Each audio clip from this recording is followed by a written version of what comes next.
स्थापकाय च धर्मस्य सर्वधर्मस्वरूपिणे अवतारवरिष्ठाय रामकृष्णाय ते नमः। यथाग्निर्दाहिका शक्तिः रामकृष्णे स्थिता हि या सर्वविद्यास्वरूपां तां शारदां प्रणमाम्यहम्। नमः श्रीयतिराजाय विवेकानन्दसूरये सच्चित्सुखस्वरूपाय स्वामिने तापहारिणे।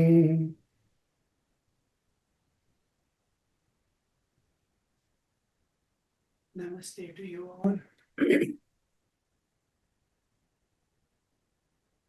In our last class on Bhagavad Gita, we saw the samsara means what?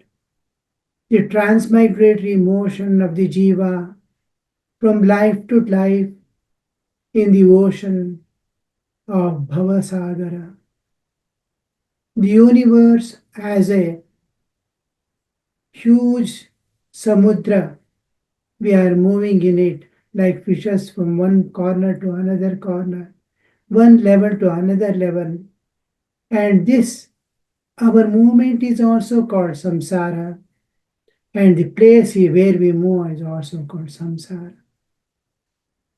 So in samsara, as long as we are in samsara, the transmigratory motion from birth to birth, passing through various experiences. The plan of the nature is evolution of jiva, and we'll go on doing our karma instead of applying all our mind for our evolution.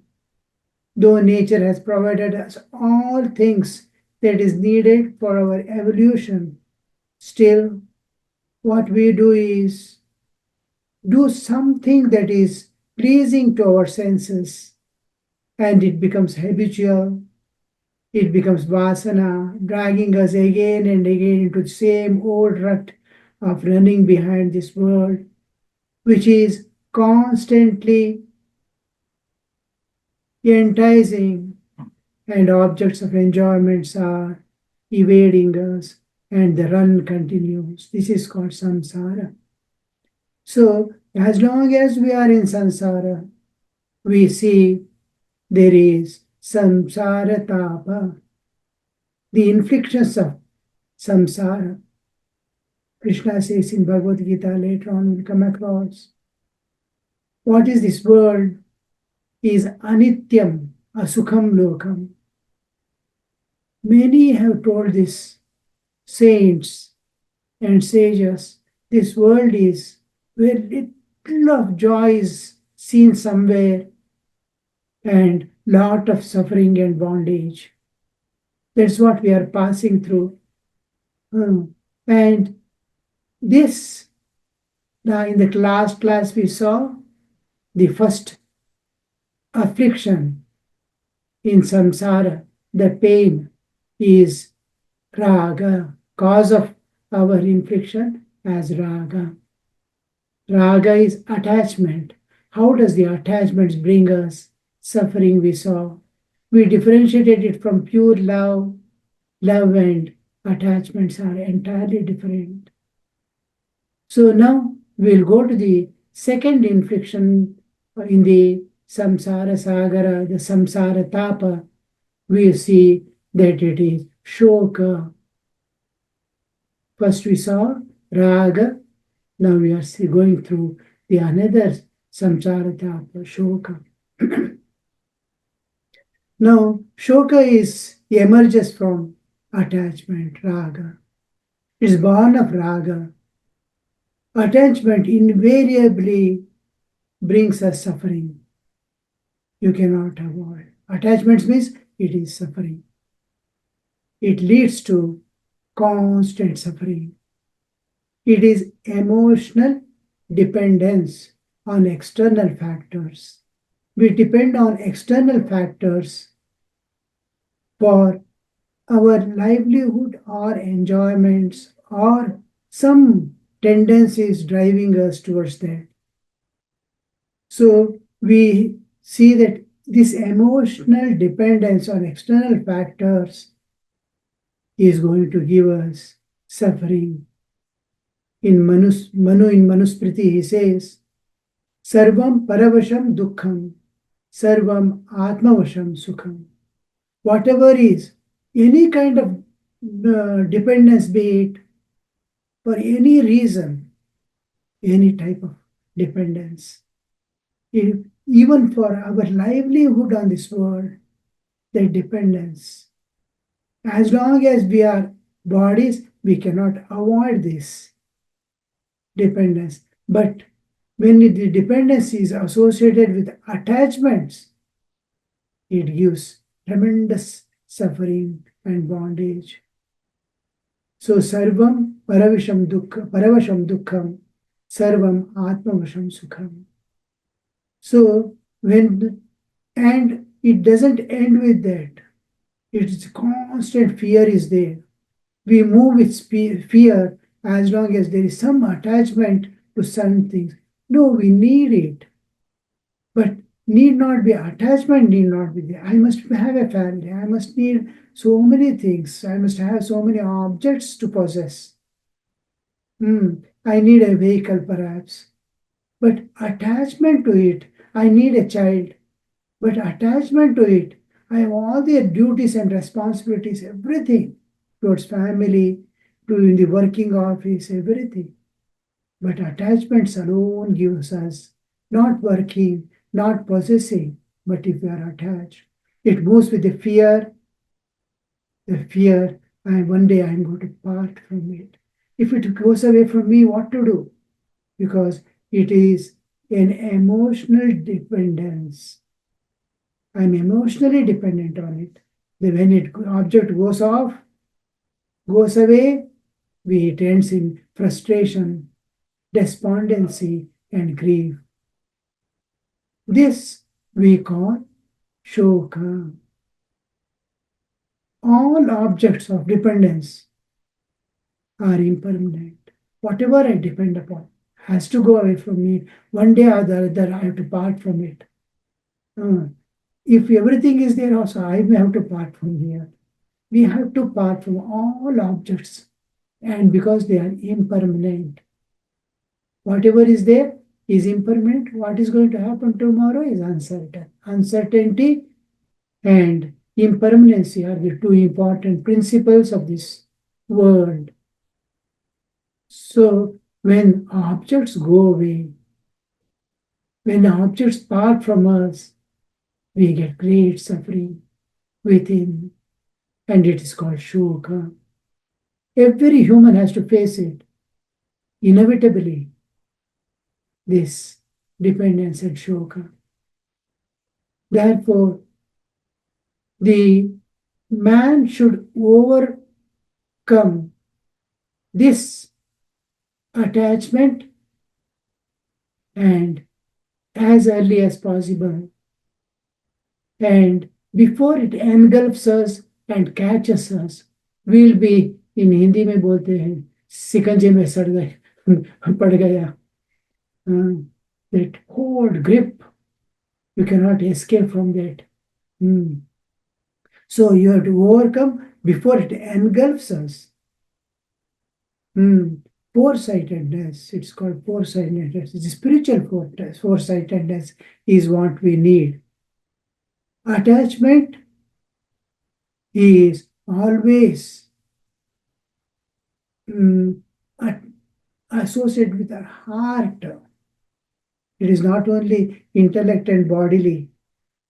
It is heart that sits on the objects and is going to bring the sorrow. Man's life experiences, whole life, I'm passing through many experiences. Every day I'm passing through, every moment I'm passing through some experiences. And these experiences give us of pain slowly make us understand that suffering or the pain that we get is not at only one level. It's at all levels of our being. At bodily level, there is body pain. When we come to the psychological diseases are there. Now, modern society is facing, you see, depression, frustration, or all these things are there. Then emotional distortions. So much of emotional things, distress, and all we see. And then spiritual poverty. From bodily level to the innermost, we find various levels of this suffering. And efforts to overcome this, eliminate these things from my life, all these sufferings at various levels we experience, to eliminate this spiritual evolution begins. I want to get rid of body pain and bodily attachments. Slowly I start becoming independent of body. Oh, I am Atman, I am not this body. Go on contemplating again and again, tell something, oh, it is body, it's a cover. When I am asleep, where is that pain? So slowly, Atma, Anatma, differentiation we make, and like that, one by one, we try to, as we go deeper, we see at all layers it exists, and at all layers, I am trying to eliminate, and I am going to become spiritually evolution. I am passing through the process of spiritual evolution.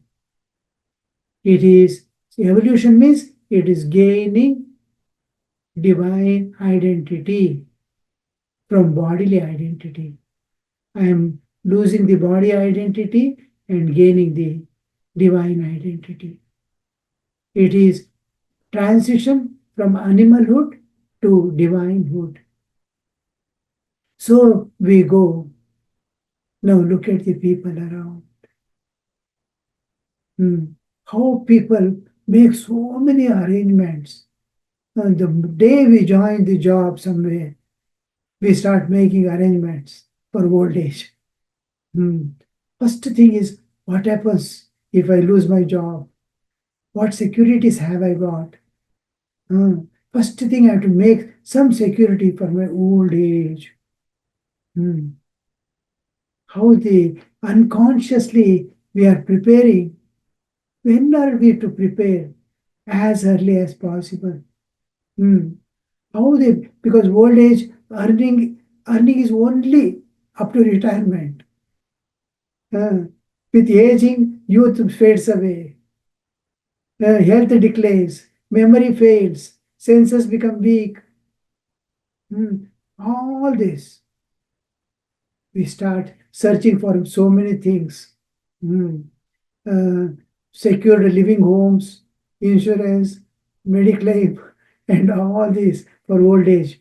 But as we grow, especially children coming just to the college, already fear starts, so many kinds of fear. It's all good. It is necessary also. But living has a great counterpart, the death. Death is going to come. It's a greater counterpart of life. The life will go away without knowing. We have passed so many years from childhood. It has gone away forever. Like that, but death we have to face. And what after that? So that needs more attention. Gita gives a higher understanding of life. Man is born not to die like animals, but to achieve immortality. We have to attain that immortality. We have to achieve that immortality before body falls off. Now, what preparation does man do? parting from this world and for the after death. Nothing, perhaps nothing. A few may be striving in crores and crores of humans. A few hundreds or thousands may be striving sincerely, preparing for their death and after.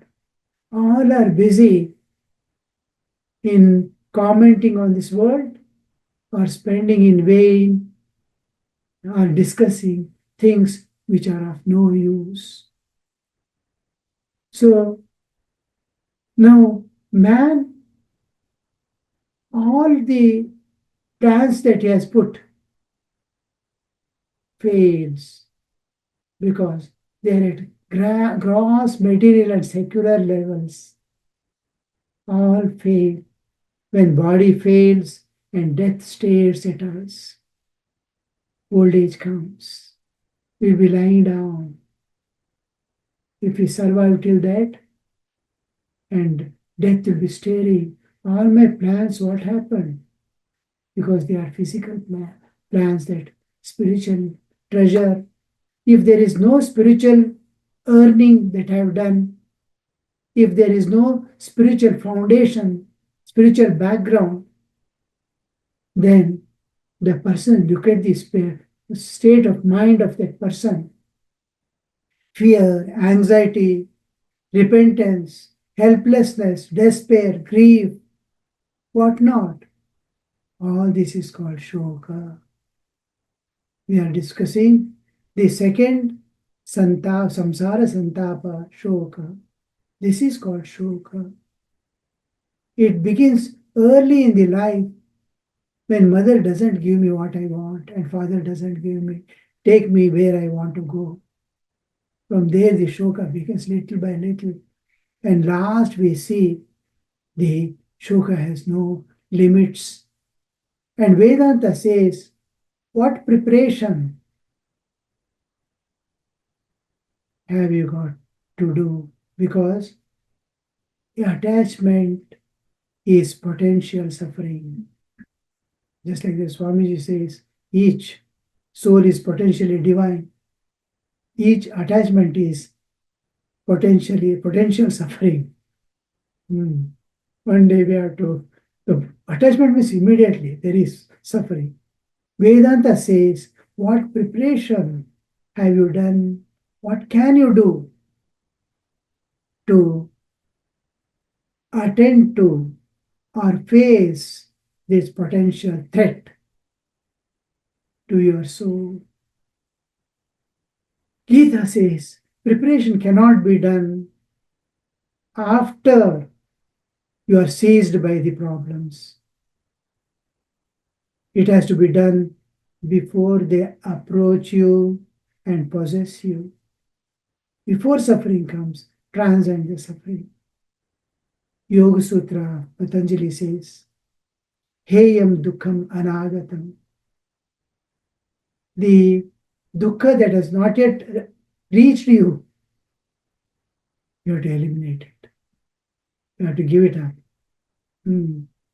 So, problem of old age is solved not in old age, but in youth.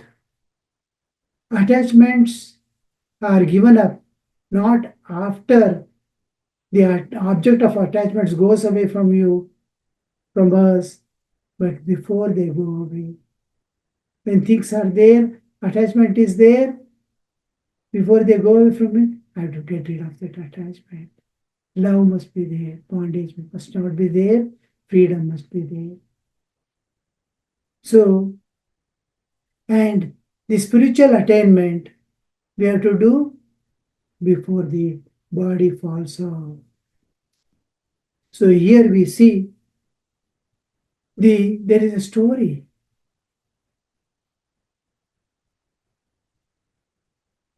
There was a king, a successful king, fine king. He had a minister. Minister, he has to look after as much as take the responsibility of the king also to a great extent. And in those days, the relationship between minister and king used to be very deep and strong. The minister often used to work like jester in the court, making fun, so that the lords, the king's burden comes down. He will have few minutes of joy amidst the court, otherwise be tense with the pressure of the work and responsibilities he has to discharge. Used to be there. Now we see that while making such jokes and fun, everybody is to laugh and joy, and king also is to feel very happy. Once it so happened that his comment became an insult to the king. Now king want to get rid of it. It is a compassionate king, loving person. He doesn't want to hurt the jester also. At the same time, he cannot keep quiet also. So he sees round, he sees a man sitting, a courtier, old man sitting in front of him. He calls him. He had a stick in his hand. He calls him near, then he comes slowly with the stick. King asks, "Can you give that stick to me?" "Oh Lord, you're looking after us and your own children. Why not I give stick this to you? I am ready to give my life to you. Please take." Then king receives that, thanks him, and calls the minister and gives the stick to him. "Keep this with you, this stick. And when you get a better fool than you can hand it over to him. Till then, you keep it with you. Don't part from it." Now, everyone laughed and everything happened. Now, with great joy, that minister took that with all respect he took, and dancing, he kept it with him. And then every day, when he comes to the court, he will hold that stick. And still looking at him and stick, everybody is to laugh. He used to make fun with that. And days passed, years passed, decades passed. The bondage of minister and king was becoming stronger and stronger. Because the only thing was, what minister was doing all time was to see that king is happy all time. Then slowly old age came. The throne was given away to his successor son. The new king came up. Before he retired, the king built a fine palace for the small palace-like stay place for his old age, with all comforts and necessities, made the family to stay there. And then he was, now both are experiencing old age. A few years pass. Their meeting also stops. Extremely old, they cannot come and go.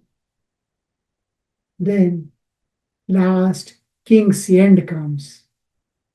When king's end comes, the king remembers whole of his life, what all happened in his life. I have to go now. For some things, he has got great gratitude to give to God and people, but sometimes he suffers. When he remembers suddenly this jester, minister, oh, he has to give me so much of joy and fun amidst the heavy duties and responsibilities, problems, and so many things to attend, burdens to carry. There was one person who kept me smiling in my life. I want to see him before I die. He makes all arrangements, a palanquin and all that, and requests him to come and see him. The jester minister comes, and when he comes from palanquin out, with the same stick he is coming out. He has never parted from the king's order, because his king's order is to sleep with it, because his order was not to part from it. And he comes with it, gets down, and goes near the king. Years have passed. They have not met each other. The old golden days, thought how they lived together, brought them tears in their eyes. And then time passed a little. Then the parting time is coming. The king is feeling sorry. King is telling the minister, look here, I feel I'm going far, far away somewhere. Far away from you all, never to return again. So perhaps this will be our last meeting. Immediately at these words, the minister stands up and asks, Sir, oh Lord, have you done all arrangements for going? And there where you are going?